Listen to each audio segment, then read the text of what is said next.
Okay, so what's up guys? Welcome back. Jumpa lagi kita berjumpa bareng gua Felix di channel gua Just Felix. And today gua ada ngobrol-ngobrol asik lagi bareng Lucilin.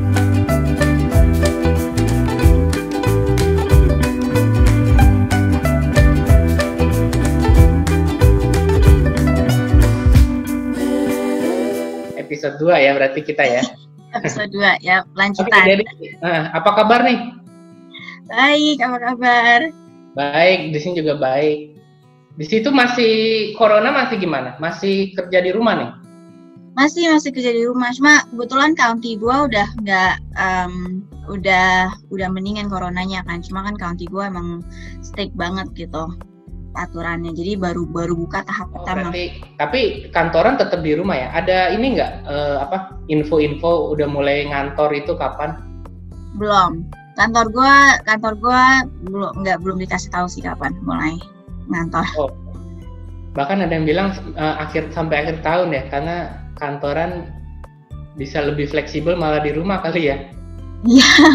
Iya kayaknya beberapa orang lebih suka di rumah. Gua juga lebih suka ngantor di rumah sih sebenarnya. Oke, by the way kita hari ini tema kita lebih ke ini ya, gua mau interview lu gimana sih pengalaman lu dulu awal-awal cari kerja, tapi lebih ke office ya. Karena kan lu udah pengalaman banget nih berarti ya. Bagus lebih ke office, soalnya gue nggak ada pengalaman yang nggak office juga. Oke, so pertanyaan pertama gue, lulus tahun berapa ya dulu? Gue dulu lulus S1 2009. Itu university atau bachelor degree berarti ya? Iya, bachelor's.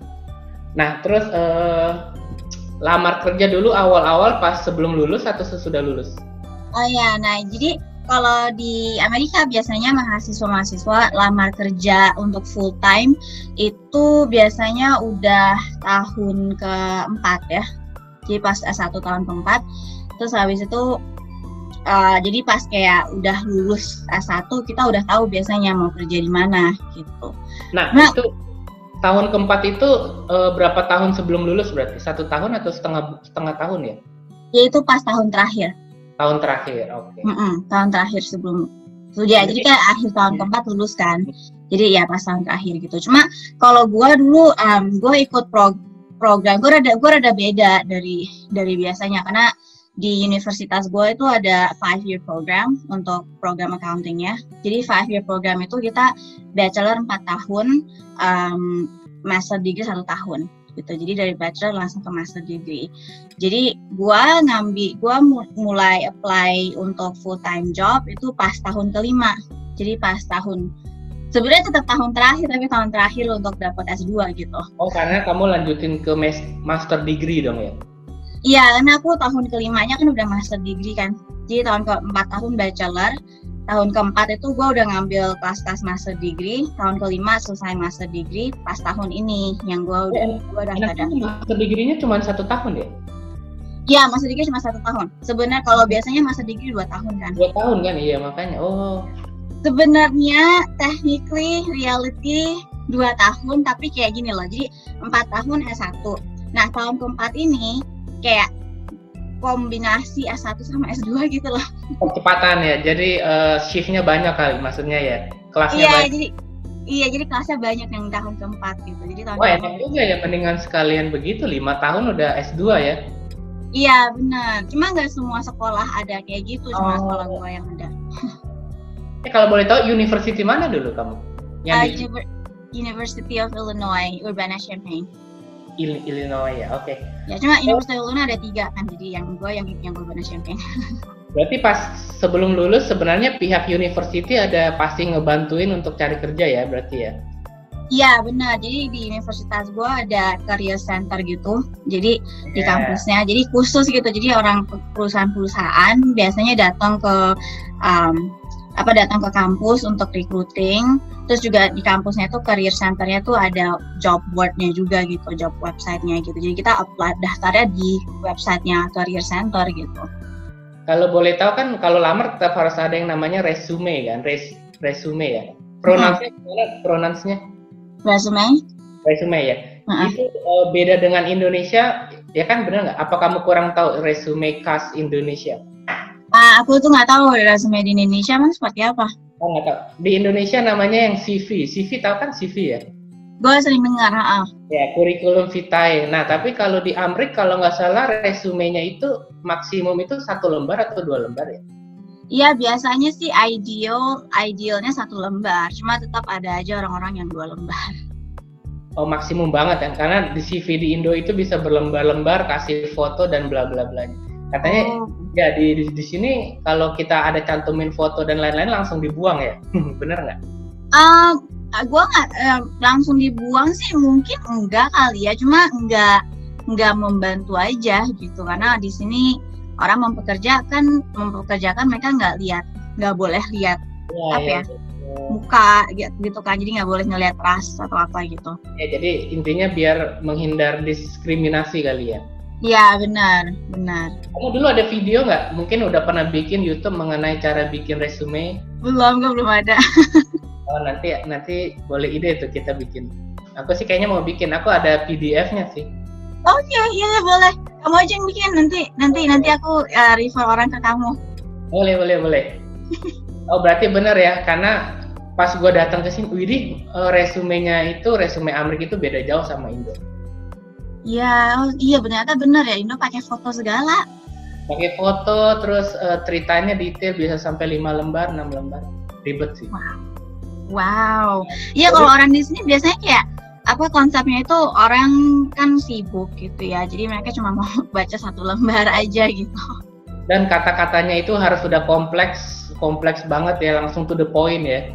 Iya, benar, nggak kayak cerita mengarang gitu. Betul. Di Indo mesti mencerita ngarang gitu ya? Ya, lebih umum lah. Oh. Kalau misalnya di sini kan pernah juara 1 ya, misalnya achieve 1 million target sales, udah that's it kan.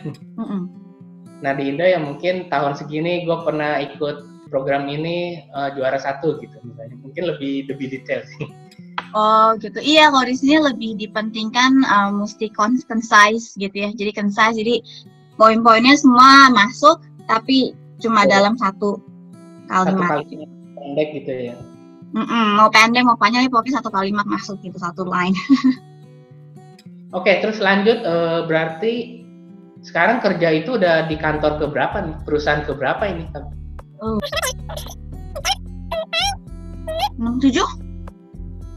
Wow, banyak juga dong. Iya, gue pindah-pindah, gue kayak kutu locak.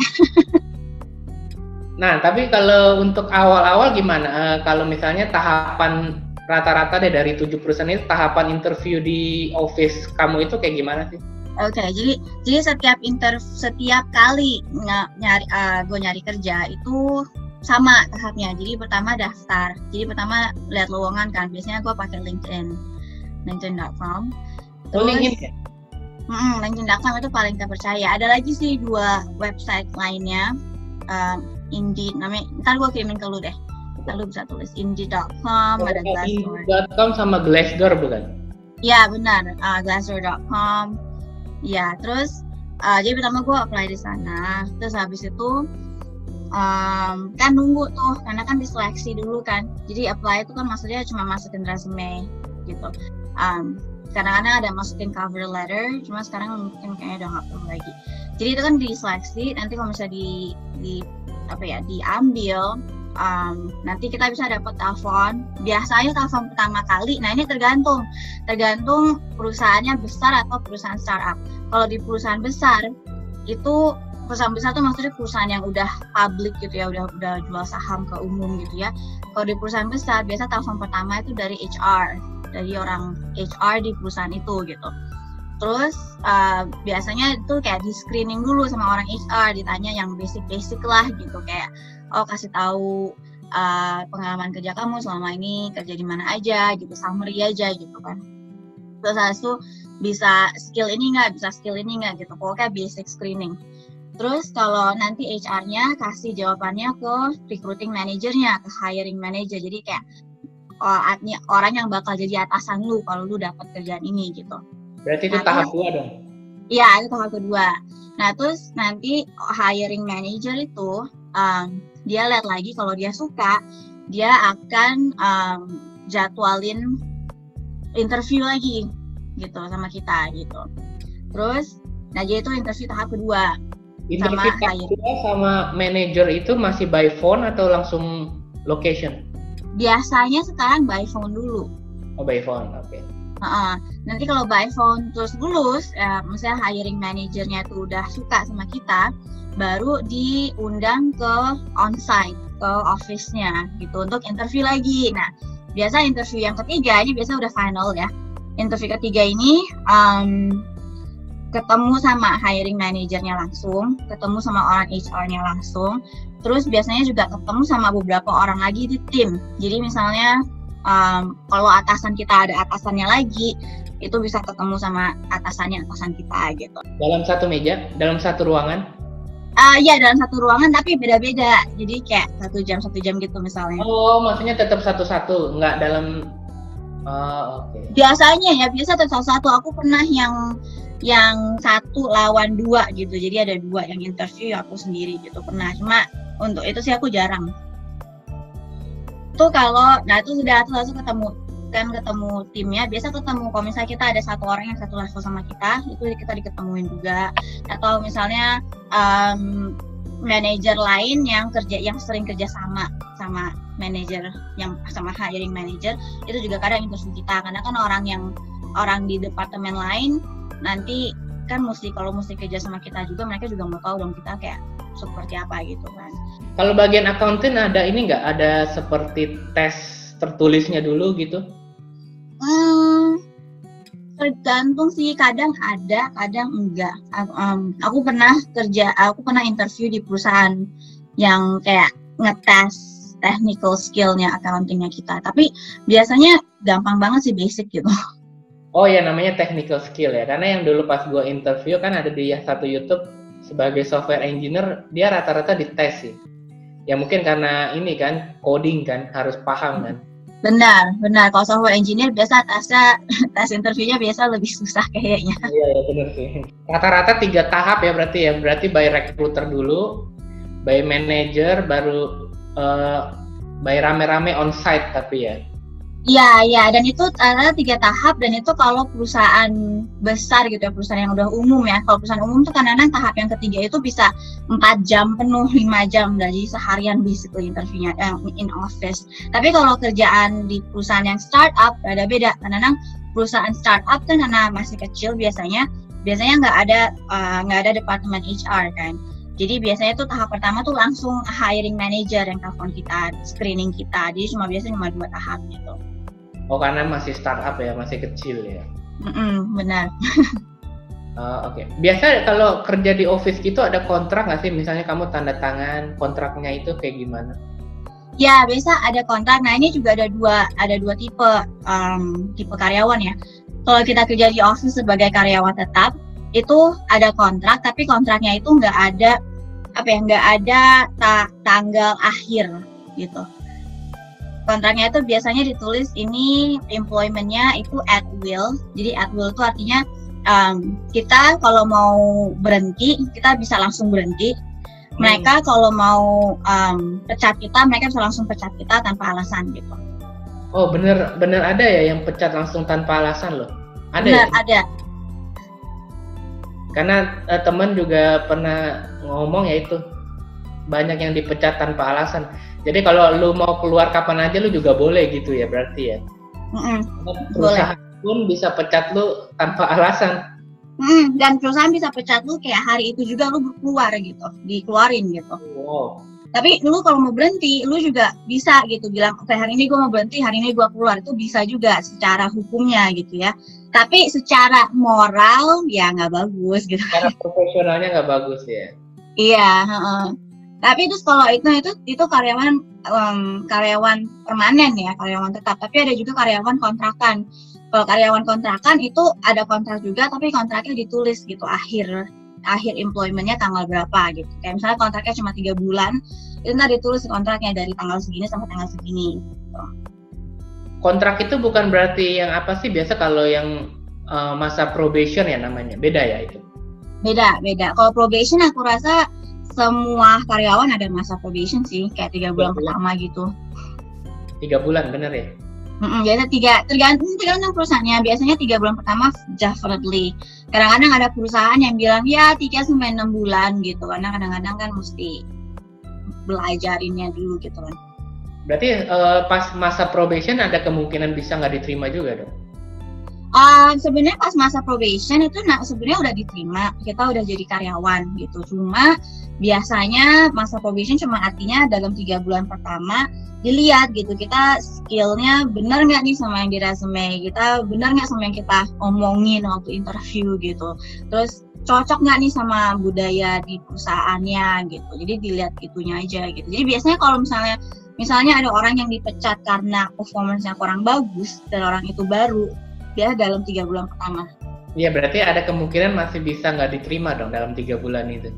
Ya, masih bisa dipecat. Oke. Tapi kalau misalnya masa kontrak kan ada akhirnya kan, ada akhir tanggalnya kan. Perusahaan nggak bisa pecat dong? Atau bisa pecat juga? Bisa juga dipecat sebelum kontrak. Kerja itu harus benar-benar profesional dong ya berarti ya?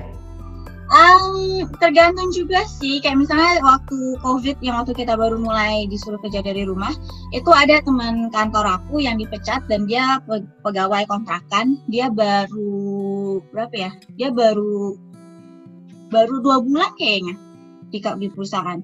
Dia kontraknya tuh sebenarnya tuh masih belum berakhir, dan dia profesional, dia bekerjanya bagus, cuma dia nggak disukain sama atasan kita yang baru gitu, jadi pecat. Berarti intinya ada tetap di atasan lo ya berarti ya? Iya, tergantung perusahaan sih. Kadang-kadang perusahaan ada yang atasannya kayak mut-mutan gitu ya. Kalau atasannya nggak suka, ya udah lu dipecat aja gitu. Tapi ada perusahaan yang, pas COVID ini banyak pengurangan karyawan nggak kalau di perusahaan kamu? Banyak, ada. Well, lumayan sih 600-an orang gitu itu cuma yang di US. Perusahaan mana sekarang nih? Ya? Nama perusahaannya apa sekarang?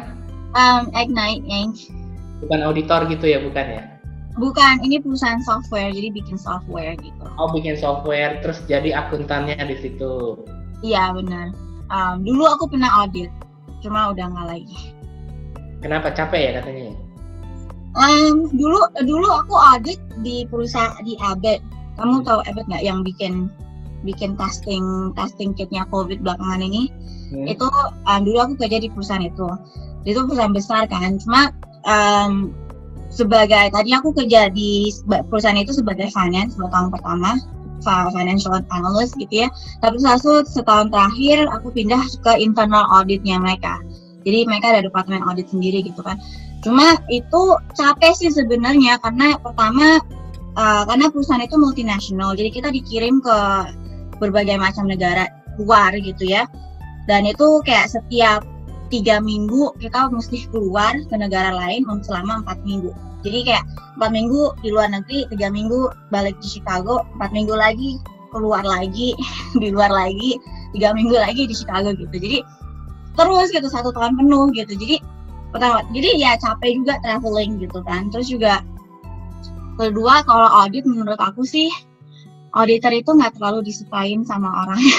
Iya benar, karena kita mencari kesalahan ya. Iya benar.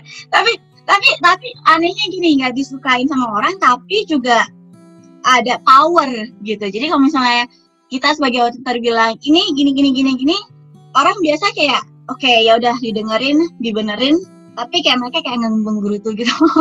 Ya itu makin tambah nggak disukain itu berarti. Benar. Terus juga nggak disukainnya juga karena kan kalau departemen aku yang itu di perusahaan itu specifically kan kita suka dikirim ke luar negeri. Jadi kan kita kan jalan-jalan mulu gitu kan. Nah, orang-orang lain yang bukan auditor kayak ada rasa ngirinya gitu. Lu enak banget tuh kayak kasih gua kerjaan weekend punya kaliannya sendiri, weekend jalan-jalan ke luar negeri gitu. Oh, tapi setahun pernah ke negara mana aja lo berarti? Gue pernah dikirim ke Netherlands, jadi ke Belanda, ke Argentina. Gue dulu kebanyakan South America sih, jadi ke Argentina, Chile, Colombia, India, mana lagi ya. Tapi selain itu juga kan, mana lagi ya? Canada, terus ada satu yang di Amerika sih. Cuma selama kita di luar itu kan weekend kita boleh traveling lagi. Jadi kayak misalnya waktu gue di India, weekend tuh gue nggak mau tinggal stay di India karena panas, macet, macam-macam lah ya. Jadi waktu gue di India, weekend tuh gue traveling ke Singapura, ketemu mama papa di Singapura, terus ke Thailand satu weekend, ke Malaysia satu weekend gitu, ke London gitu untuk ketemu suami gue waktu itu. Berarti sebenarnya 1 tahun itu capek tapi have fun juga ya sebenarnya, seru juga ya. Iya benar, sebenarnya have fun juga. Oke nih lanjut nih, bener nggak sih misalnya lu nih udah kerja di perusahaan, tiba-tiba lu referensiin temen lu, sebenarnya referensi lu itu sangat kuat, tiba-tiba temen lu bisa langsung dilengkapin ke paling atas aplikasinya, bener nggak? Bener ya? Benar. Jadi soalnya logistiknya kan gini, kayak misalnya kita ada teman, kita minta teman kita kirim resumenya misalnya gitu kan. Nah, kita misalnya tahu nih hiring manajernya, misalnya kayak manajer aku lagi hiring gitu. Ya aku langsung forward resumenya ke manajer aku gitu kan. Jadi dia langsung lihat gitu. Jadi ya secara otomatis naik ke atas gitu. Secara otomatis yang apply online langsung nggak dibaca ya? Bener loh ya? Oh, bukannya langsung nggak dibaca sih, tetap dibaca. Karena kan cuma karena misalnya teman aku kirim ke hiring manager. Tapi kalau misalnya teman aku resumenya itu sendiri kurang kuat, ya dia manajer aku tetap akan lihat yang lain juga gitu. Tapi tiketnya langsung naik lah intinya ya, langsung dibaca gitu ya? Benar, langsung dibaca. Sebelum itu pernah nggak ada pertanyaan menjebak gitu pas awal-awal interview? Kayaknya pernah, apa sih kelemahan kamu gitu? Oh, kayak gitu. Oke. Pernah ada. Cuma menurut aku sih itu bukan menjebak gimana ya, karena kalau ditanya kelemahan, orang yang interview itu sebenarnya cuma pengen lihat kita seberapa humble-nya gitu. Karena kalau misalnya kita bilang, oh gue nggak ada kelemahan, bullshit juga kali ya? Iya bullshit, karena nggak mungkin nggak ada kelemahan gitu kan. Cuma kalau misalnya kita bilang nggak ada kelemahan, justru nanti dilihatnya oke, ini orang mungkin tipe orang yang nggak mau ngakuin kalau dia salah gitu kan, jadi malah jadi bad impression gitu kan. Jadi bisa kalau ditanya ada kelemahannya apa, ya kasih tahu aja kelemahannya, cuma mesti kasih tahu juga gimana selama ini kamu coba mengimprove kelemahan itu gitu supaya mendingan gitu kan. Atau kadang-kadang juga ada orang yang bilang kasih tahu kelemahan yang bukan salah satu kriteria yang untuk kerjaan ini. Jadi kayak misalnya kerjaannya bilang, oh perlu skill auditing gitu. Kalau misalnya kita ditanya kelemahan kamu apa? Oh, kelemahan gua auditing lah kan, jadi. Iya benar. Nah selain itu ada pertanyaan nggak yang sampai sekarang mengena di hati gitu? Ya ada, biasanya yang mengena di hati gua tuh ada 2 sebenarnya. Satu, kenapa gue nggak pernah kerja untuk public accounting firm? Karena biasanya jurusan accounting itu kebanyakan mulainya di accounting firm yang public. Oh oke. Gue dulu mulainya nggak di situ, gue dulu mulainya langsung di industri gitu kan. Itu. Terus kadang-kadang ada itu ngena, kadang-kadang kayak ada interviewer yang misalnya nanya, oh kamu kan nggak masuk public accounting firm, jadi menurut kamu what are you missing gitu? Apa kayak kekurangan kamu apa karena nggak masuk public accounting firm? Untuk gue itu ngena, karena gue mikirnya nggak perlu masuk public accounting firm sebenarnya, itu kan sebenarnya choice aja gitu kan, nggak ada bukan berarti lebih bagus atau lebih jelek gitu. Terus pertanyaan kedua yang ngena itu biasanya kenapa sering pindah-pindah? Oh itu juga ditanyain ya? Ditanya beberapa perusahaan ngelihat gitu kan, tapi biasanya kalau gue ditanya seperti itu, gue justru melihatnya oke, berarti ini budaya perusahaannya masih budaya yang tradisional gitu. Karena biasa kalau orang-orang yang udah generasi lama, mereka kan cara berpikirnya kayak pindah-pindah itu sesuatu yang kurang bagus atau gimana gitu. Tapi kalau perusahaan yang udah lebih modern itu justru mereka ngelihatnya tuh oke, nih anak setiap 1,5 tahun, setiap 2 tahun pindah karena mungkin mau growth, untuk mengembang. Jadi kayak untuk Nah, untuk ngambil pengalaman yang beda-beda gitu, which is emang itu alasan gue juga gitu, pengalaman jadi beda-beda gitu. Karena kadang kalau misalnya di satu perusahaan doang lebih dari 2 tahun tuh bosan. Maksudnya di satu posisi lebih dari 2 tahun tuh gue bosan gitu. Oh, tapi pernah paling cepat berapa bulan kah atau berapa tahun? Paling cepat 5 bulan. Yang barusan. Barusan? Yang barusan, sebelum yang ini, yang barusan. Oh, yang ini udah berapa tahun yang ini? Yang ini baru 6 bulan. Oh. Nah, cuma yang barusan sebelum ini gue 5 bulan gue udah cabut. Soalnya gue nggak suka budayanya toxic banget. Oh iya. Lebih ke timnya kali ya, bukan ke kerjaannya kali. Iya, biasanya gue kalau keluar itu biasa lebih karena orang-orangnya yang di perusahaan itu. Meskipun capek, tapi kalau orangnya seru, tetap seru ya? Benar. Orangnya, kalau misalnya meskipun capek, tapi misalnya peers-nya kita, orang-orang yang selevel kita itu teamwork-nya bagus, suka bantu gitu, itu masih enak tuh. Terus juga kalau manajer kita itu mendukung, itu masih oke gitu, biarpun capek, biarpun misalnya kerjanya lembur gitu kan. Tapi kalau yang itu, gue waktu itu yang kerja di perusahaan sebelumnya, kerjanya sendiri gue kurang suka sebenarnya, karena bukan tipe accounting yang gue suka. Tapi atasan gue juga nggak kurang mendukung gitu, jadi iya, paling bener ya budaya perusahaan juga penting ya sama orang-orangnya ya. Kayaknya lebih penting itu dulu sih kalau gue ya. Ya, menurut gue itu penting banget, itu lebih penting daripada kerjaannya. Karena kalau kerjaan kan kita bisa di training gitu kan, kita bisa belajar gitu. Tapi kalau orangnya udah selek-selekan, kalau orangnya udah banyak berantem mah udah deh, ya bener ya. Benar. Kalau sifat orang soalnya lebih susah dirubah daripada kita yang merubah belajar kerjaan gitu kan. Di office banyak yang snake juga nggak sih? Ada. Office yang sekarang ada. Oh iya, pasti sih ya. Ya, pasti ada. Pasti ada beberapa sih. Nggak cuma di sini, di seluruh dunia sih mungkin sih ya. Iya benar. Makanya itu biasanya kita mesti hati-hati. Makanya biasa kalau di Amerika, gua sih seumur hidup jarang banget ada teman kerja yang beneran bisa dijadiin teman gitu loh, dijadiin teman di luar. Jarang gitu.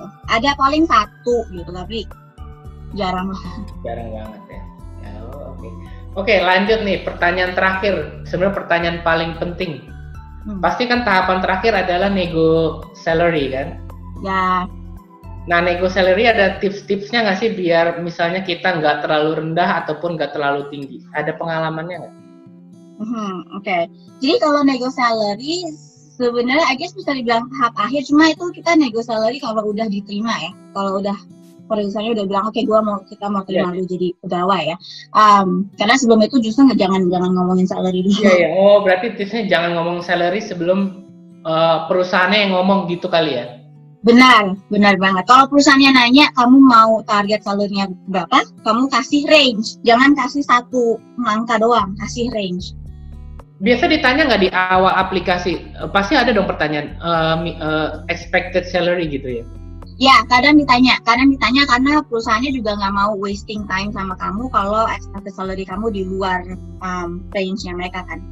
Jadi biasa ditanya. Cuma kamu mesti bilangnya, range-nya saya segini sampai segini. Cuma itu kita bisa diskusiin nanti karena tergantung sama budaya segala macam gitu, sama benefit lainnya gitu kan. Itu kalau awal-awal kamu ngomongnya kalau bisa gitu aja gitu. Tapi kalau udah dapat kerjaannya, terus dikasih nih, oke, kamu kasih salary segini. Sebenarnya kamu boleh nego, boleh nggak nego. Biasanya emang disarankan untuk nego, karena biasanya menurut research, kalau orang yang high performing kerjaannya, itu biasanya nego. Cuma untuk lihat aja seberapa banyak mereka, kayak maksimum mereka berapa sih gitu kan. Kalau soal gimana supaya nggak terlalu rendah atau terlalu tinggi, aku rasa sih mungkin kalau biasanya aku nanya ke teman-teman aku yang recruiter. Jadi bukan teman sih, kenalan. Aku ada beberapa kenalan. Kalau aku nyari kerja, kadang-kadang aku pakai lewat recruiter third party gitu kan. Third party recruiter, jadi bukan recruiter yang dari perusahaan yang nyari kerjanya gitu. Nah, kadang aku tanya ke mereka gitu, ini biasa kalau posisi seperti aku atau posisi yang aku mauin dengan skill set aku itu sebenarnya berapa sih range-nya gitu. Jadi membantu juga kalau kita ada kenalan orang recruiter yang third party gitu. Tapi biasanya kalau di awal pas kita lihat job application-nya kan ada nih expected salary, mungkin misalnya 50.000 sampai 75.000 deh per tahun gitu kan? Kadang ada, kadang enggak ya. Jadi kita harus cari tahu sendiri dong ya. Benar. Itu yang di Glassdoor bukan sih? Kayaknya Glassdoor lebih banyak deh ya. Iya, Glassdoor juga ada data salary juga. Cuma kan kadang ada, kalau misalnya aku accounting kadang ada, kadang enggak. Kadang Glassdoor ada data salary untuk perusahaan itu juga. Tapi kan aku kan kerja di startup kan belakangan ini, jadinya kalau di startup kadang ada, kadang enggak ya datanya. Cuma ya Glassdoor itu salah satu sumber juga yang bisa dipakai untuk research gitu. Kalau jujur boleh nggak sih kita masukin paling tingginya dulu gitu? Kan pasti dapat nih offering letternya misalnya 50.000. Pernah nggak? Gua nggak setuju nih, gua mau 75.000 gitu. Maksudnya loncatnya terlalu tinggi gitu, pernah nggak? Kalau pernah nggak ya? Kalau aku sih loncatnya biasanya pernah nggak ya? Lupa. Kayaknya nggak berani juga ya? Iya, kayaknya aku nggak berani terlalu tinggi juga sih. Kalau misalnya kayak sampai 20.000 lebih tinggi gitu. Karena biasanya aku hitung juga gitu. Biasanya kalau misalnya aku dikasih offernya, dan biasa verbal offer dulu ya, nggak langsung surat itu nanti kalau kita udah salary-nya udah pas gitu. Udah kelar nego ya? Iya, kalau udah kelar nego baru dikasih surat gitu. Untuk tanda tangan. Surat tanda tangan. Itu nanti habis nego. Tapi dari 7 perusahaan itu dia nego gajinya itu masih masuk akal atau termasuk rendah? Oke, jadi kalau dari 7 perusahaan sebenarnya aku awal-awal waktu aku masih di Illinois aku nggak pernah nego gaji. Tapi itu menurut gaji yang awal itu termasuk rendah atau standar? Standar sih menurut aku. Tapi nggak terlalu rendah juga ya berarti ya? Nggak, definitely nggak rendah. Karena kayak kalau misalnya untuk gaji rata-rata untuk orang-orang dari sekolah aku itu termasuk rata-rata. Tapi gaji rata-rata alumni sekolah aku tuh lebih tinggi daripada gaji rata-rata di Amerika gitu untuk accounting. Oh, karena pengaruh lulusan juga ya berarti ya? Iya, kayaknya pengaruh ranking sekolahnya juga gitu ya. Oh, keren juga ya berarti. Tapi itu juga karena awal-awal kan. Kalau misalnya udah kayak sekarang, udah 10 tahun kemudian sih ranking sekolah enggak. Udah enggak ya? Ada yang lihat, ada yang enggak gitu. Jadi kalau tadi aku mau bilang, kalau misalnya aku biasanya dapat offer, kalau misalnya aku mau nego salary, aku hitung juga biasanya misalnya kalau kerja di startup, kita tuh akhir tahun biasa dapat bonus 10% dari base salary-nya kan. Jadi kalau misalnya aku dikasih 100.000, 10% misalnya end of year aku akan dapat berapa 10.000, jadi 110.000 total compensation-nya kan. Nah kalau misalnya aku mau nego base-nya jadi 120, itu kayaknya ketinggian karena itu 120 sebagai base itu udah melewati yang mereka tawarin sebagai base plus bonus kan. Oh iya. Ya, tapi kalau misalnya kita tawar 110 ya nggak apa-apa gitu. Berarti sebenarnya kita boleh nego batas maksimum ya sebenarnya ya?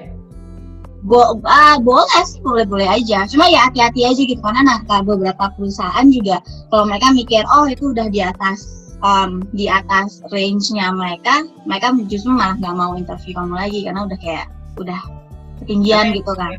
Kemarin gua ngobrol kan dia keterima kerja tuh pemenang DV namanya Benny kan. Dia 3 bulan dapat software engineer juga di startup. Dia di Virginia. Gue lupa Virginia kalau nggak. Jadi di aplikasinya itu emang dicantumin misalnya contohnya gaji lu 50 sampai 75. Nah pas dia nego contohnya dia mintanya gue nggak mau di terlalu 75 kan gue baru pertama kali ke Amrik lagi kan. Dia negonya di 60 gitu. Juga langsung oke, gue setuju. Tapi gue kasih lu lebih deh 65. Nah gitu loh. Kayaknya mungkin kerendahan gitu kali ya. Itu justru itu berarti perusahaannya lumayan bagus sih itu kalau perusahaan kayak Itu gitu. kan keuntungan buat perusahaan ya. Mungkin bagi kitanya mungkin kerendahan kali ya, gue jadi nyesel gitu kali. Iya bener sih. Biasanya kalau mau nego itu kita mesti nego lebih tinggi dari yang sebenarnya kita mau. Jadi kalau kita mau, kalau misalnya si Benny itu maunya misalnya 65, dia kalau negonya jangan nego 65, nego misalnya 75 gitu.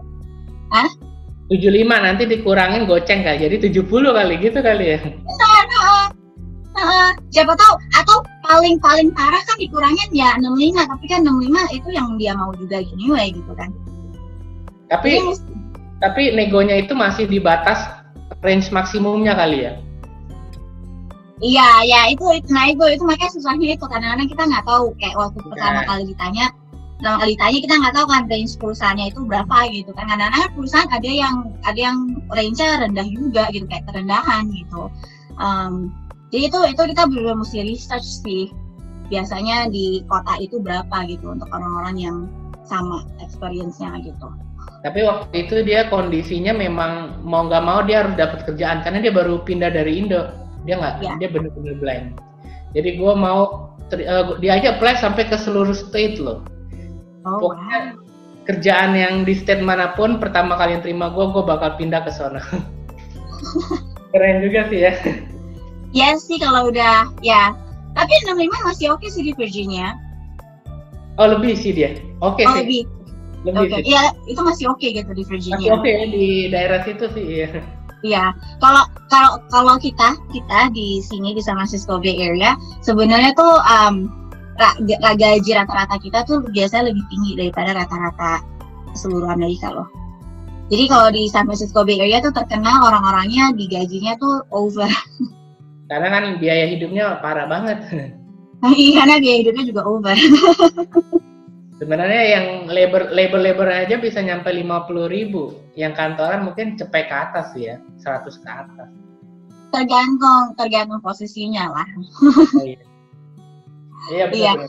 Tergantung jurusannya juga, kayak teman aku jurusan marketing baru 3 tahun pengalaman kerja, kira-kira 50-60 ribu gitu. Baru lulus kali? Dia kayaknya udah 2 tahun kerja gitu sih pengalamannya. Jadi tergantung juga sih. Tapi dia marketing gitu kan. Tapi biasa kan kalau kita di sini yang terkenal ke IT-nya sih udah parah ya, tinggi banget ya IT ya. Oh ya, IT-nya parah sih. Di sini soal banyak tech ya. Nah, tech company itu yang bikin sebenarnya harga rumah naik parah sih. Tapi perlu pekerja-pekerja yang kerja untuk tech company yang besar-besar kayak Google, LinkedIn, Facebook, Apple, itu mereka tuh kayak over banget sebenarnya, overpriced banget gajinya. Iyalah 150-200 ribu itu dia. Iya benar. Overpriced banget. Google itu dia pakai kontraktor juga loh, kayak ada temen kerja jadi kontraktor. Jadi Google bayar ke perusahaan kontraktornya itu, tapi perusahaan kontraktor gaji ke karyawannya. Iya, benar. Iya, aku dengar Google banyak pakai gitu-gituan dulu, kontraktor dulu, habis itu baru di-convert gitu. Tapi kemungkinan reference ke Google-nya itu sangat kecil. Ya. Benar sih ya. Ya, aku pernah sih interview sama Google 2 kali. Tembus nggak? Hah? Tembus nggak? Nggak tembus. Satu nggak jadi. Satu kayak nggak selesai prosesnya karena lama gitu. Aku udah dapet kerjaan yang lain gitu. Oh iya. Oh lama ya Google ya. Cuma 2 nggak tembus karena itu ya orang yang nanya ke aku soal kenapa aku loncat-loncat itu Google. Oh I see. Iya. Jadi culture juga sih. Oke. Dan Google juga beda juga kayak culture-nya, kayak cowoknya teman aku ada yang kerja di Google tapi di IT-nya. Yang aku dengar kan aku cerita ke dia, pengalaman aku interview sama Google gitu kan. Di departemen IT-nya tuh kayaknya lebih modern gitu culture-nya daripada departemen accounting-nya gitu. Atau misalnya teman aku satu lagi cowoknya kerja di Google di marketing. Itu juga di situ culture-nya lebih beda lagi gitu daripada culture di Google Accounting sama Google IT-nya gitu.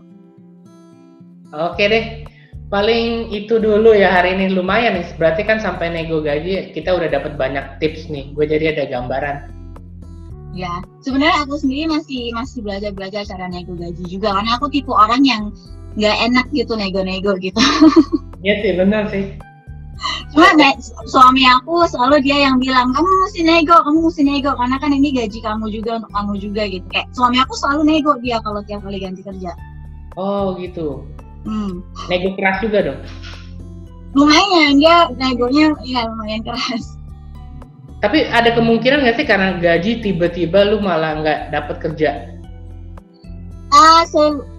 Selama ini sih nggak pernah kayak gitu sih ya. Biasanya paling kalaupun mereka nggak bisa memenuhi yang kita mau, mereka akan bilang oke, ini maksimumnya kita gitu, either take it or leave it gitu, kayak either lu yes or no gitu. Jadi kita yang bisa bilang oke, nggak mau atau ya udah nggak apa-apa gitu. Oh oke. Berarti tetap keputusan di kita ya, lu oke nih gaji terakhir lu segini, lu mau terima atau enggak gitu ya berarti ya? Benar gaji terakhir plus benefitnya gitu. Udah dapat banyak ilmu tentang lamar-lamar kerja, jadi orang-orang yang baru datang dari Indo pengen kerja jadi office. Wow, ya. Yeah. Oke, thank you. Oke. Lagi kalau gua mau Zoom lagi, gua kabarin ya. Ya boleh. Kabarin aja. So mungkin itu dulu ya. Jangan lupa subscribe sama like konten. Kalau lu mau nanya-nanya, lu bisa komen di bawah ya. Kita lebih ngebahas apa, lu bisa komen di bawah. Oke. See you in another Just Felix. Bye.